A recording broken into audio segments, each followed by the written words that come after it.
Roth conversions are one of the most powerful tax planning strategies in your early retirement planning toolkit. However, when it comes to optimizing them, sometimes it can be downright complex, and there are some hidden dangers that can cost you if done incorrectly. So in this video, we're going to talk about the hidden dangers of Roth conversions for an early retirement and how you can avoid paying thousands in extra taxes, unnecessary taxes, and even penalties while trying to implement this strategy. But first, in order to understand why you should even care about Roth conversions as you're planning out your early retirement, you really first need to understand the retirement tax valley, because understanding this will really paint a picture for why we even consider making Roth conversions in the first place. So let's take a 10,000-foot view of how one's income and their income sources generally might look throughout their lifetime, especially if you retire early. Again, everyone is going to be different, but I believe this will really paint a picture for us. So I'm going to use a case study here because when I first saw this picture, I think it ultimately transformed the way I think about tax planning. Okay, so this is John and Mary Anderson, not real client names, of course, but they're both currently 50 years old.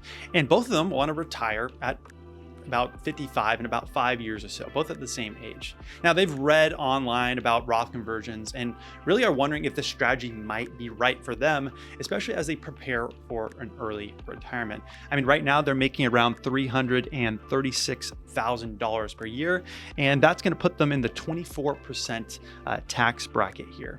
And they have a good mix of both tax deferred accounts as well as a taxable brokerage account, aka a non-retirement account. And that's ultimately going to be able to help cover their spending if they retire early.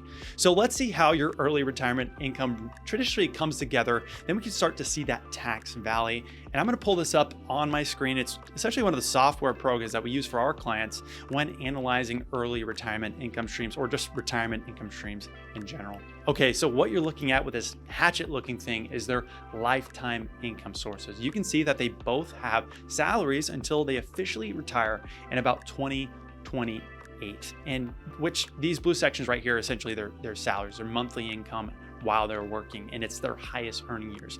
And then you can see they have a little bit of a gap here where they're going to have to depend solely on their portfolio income for about 8 years until Social Security kicks in, which is the purple and yellow portions right here. Again, this is their lifetime income sources. Okay, so this gives you a little bit of an idea of how early retirement income can go, but where does that leave them tax-wise? And this, folks, is where the retirement tax valley comes in. All right, so what you're looking at here is essentially an overview of the taxes they will pay over their lifetimes. This is the tax valley I hope you're starting to see here. You can see that while they're working until around 2028, that's going to be where they're going to be paying some of the most amount of tax as represented by these thick blue bars while they're still working. Now, where the tax valley comes in is during those years of early retirement, their income is essentially going to be non-existent to the IRS because in their case, they're in a low enough tax bracket given their income is coming from a brokerage account. And again, I'm going to show you an example of why that's the case in a second here. So hold on for that one. But there is a little bit of a catch. For most people planning their early retirement, you eventually have to pay the devil its due if you have tax deferred accounts. The IRS is not so patiently waiting for you to pay taxes on this money. But is it a smart choice to minimize taxes this much during your early retirement years if we know that eventually we have to start taking some money out? That's where optimizing Roth conversions over those years might make sense for you while you are in that tax valley. Now, especially if we could be paying taxes at 10% or 12% rates, and you can look that your future tax rate is going to be projected to be a lot higher due to those required minimum distributions where you have to pay the devil its due. But before you decide to dive into Roth conversions, there are hidden dangers of doing this that I want to help you avoid, and unfortunately, many people miss them. So what we're going to do here is we're going to go through 3 of the top mistakes I commonly see. This is not an exhaustive list, but these 3 are some you're most likely going to face as you plan out your early retirement. Okay, so a story I hear all too often where some people come to me and they say, hey, I saw a TikTok or a video and they love the thought of having tax-free income so much, they make this huge mistake and they sort of jump the gun here. Now, imagine if, let's say, John and Mary, from my original example, we're 54 this year. Let's fast forward And then next year, they want to retire at age 55. And John and Mary saw a TikTok talking about tax-free growth and a Roth IRA. So they said, we love tax-free income, especially for retirement. How about we get as much tax-free income in a Roths before we retire early? That way we can have the most amount of time for it to grow and compound tax-free for decades. So let's say they converted while they are still working and pretty much in their highest earning years. How about we see how this could potentially work out for them? Okay, so what you're looking at here is a side-by-side comparison. In the left column, we have a tax year 2023 while they're still working. And then in the right column, we have tax year 2024. And again, that's when their income completely stops, assuming, let's say, they retire next year. Let's first look at what their income would look like this year with no Roth conversion. And you're looking at their taxable wages of around $291,000. Again, that's after maxing out both their 401ks.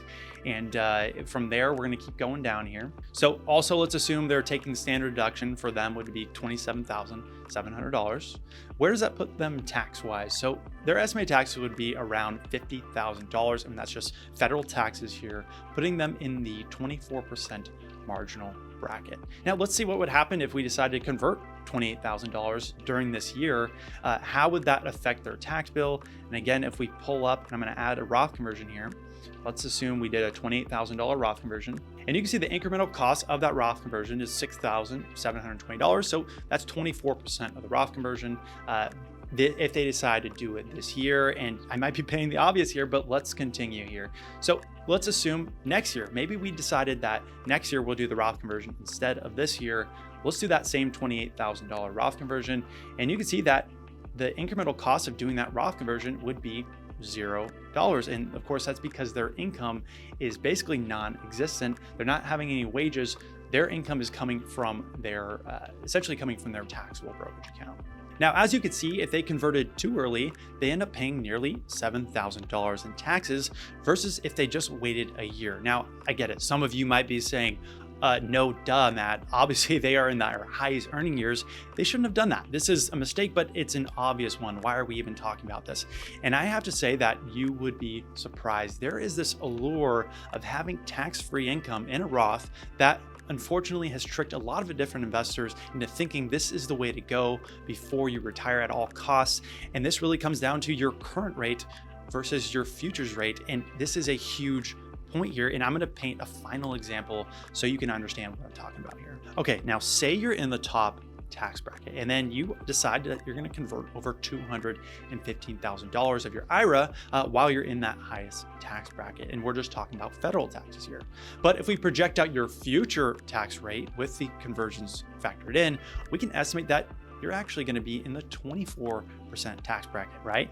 Now you just cost yourself over $27,950 here, which is the difference between paying 37% on that conversion versus 24% on that conversion. So don't make the mistake of blindly Roth converting without thinking about your future versus your current tax rate. But let's get into the next two mistakes, and that's going to be especially important if you're planning to go to the marketplace for health insurance, and number two, if you're also wanting to retire before age 59 and a half.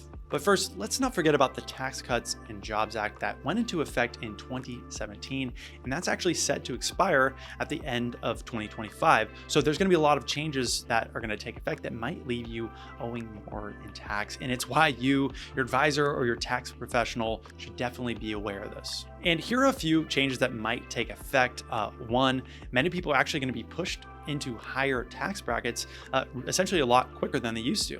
And number two, the standard deduction is actually going to be going down, which means more money is now going to be subject to tax. And then the third one out of all the highlights is that the tax exemption might go down as well, which means your state could be subject to a state tax, and the state tax rate could go as high as 40%. And lastly, until this tax law changes, there's no going back on your Roth conversion. That's right.